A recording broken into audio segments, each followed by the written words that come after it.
بسم الله الرحمن الرحيم تبارك الذي بيده الملك وهو على كل شيء قدير الذي خلق الموت والحياة ليبلوكم أيكم أحسن عملا وهو العزيز الغفور الذي خلق 7 سماوات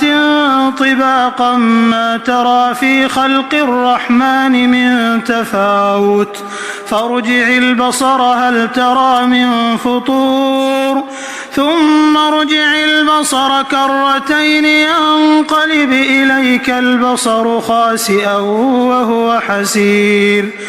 ولقد زينا السماء الدنيا بمصابيح وجعلناها رجوما للشياطين وأعتدنا لهم عذاب السعير وللذين كفروا بربهم عذاب جهنم وبئس المصير إذا ألقوا فيها سمعوا لها شهيقا وهي تفور تكاد تميز من الغيظ كلما ألقي فيها فوج سألهم خزنتها ألم يأتكم نذير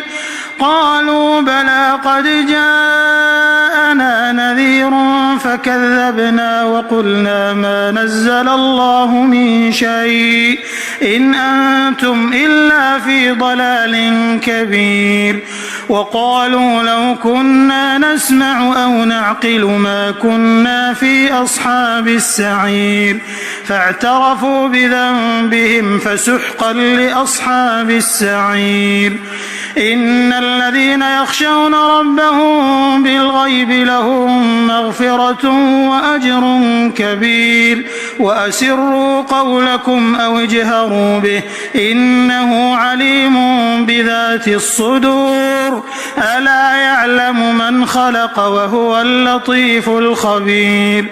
هو الذي جعل لكم الأرض ذلولا فامشوا في مناكبها وكلوا من رزقه وإليه النشور أأمنتم من في السماء أن يخسف بكم الأرض فإذا هي تمور أم أمنتم من في السماء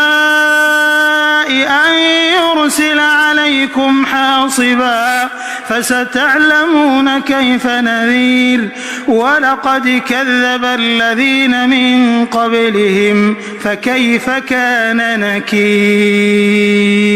أولم يروا إلى الطير فوقهم صافات ويقبضن ما يمسكهن إلا الرحمن إنه بكل شيء بصير أمن هذا الذي هو جند لكم ينصركم من دون الرحمن إن الكافرون إلا في غرور أمن هذا الذي يرزقكم إن أمسك رزقه بل لجوا في عتو ونفور أفمن يمشي مكبا على وجهه أهدى أمن يمشي سويا على صراط مستقيم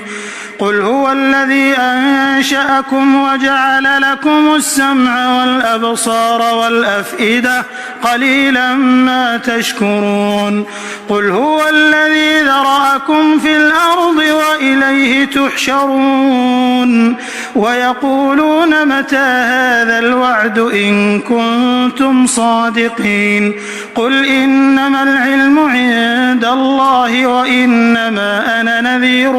مبين فلما رأوه زلفة سيئت وجوه الذين كفروا وقيل هذا الذي كنتم به تدعون قل أرأيتم إن أهلكني الله ومن معي أو رحمنا فمن يجير الكافرين من عذاب أليم قل هو الرحمن آمنا به وعليه توكلنا فستعلمون من هو في ضلال مبين قل أرأيتم إن أصبح ماؤكم غورا فمن يأتيكم بماء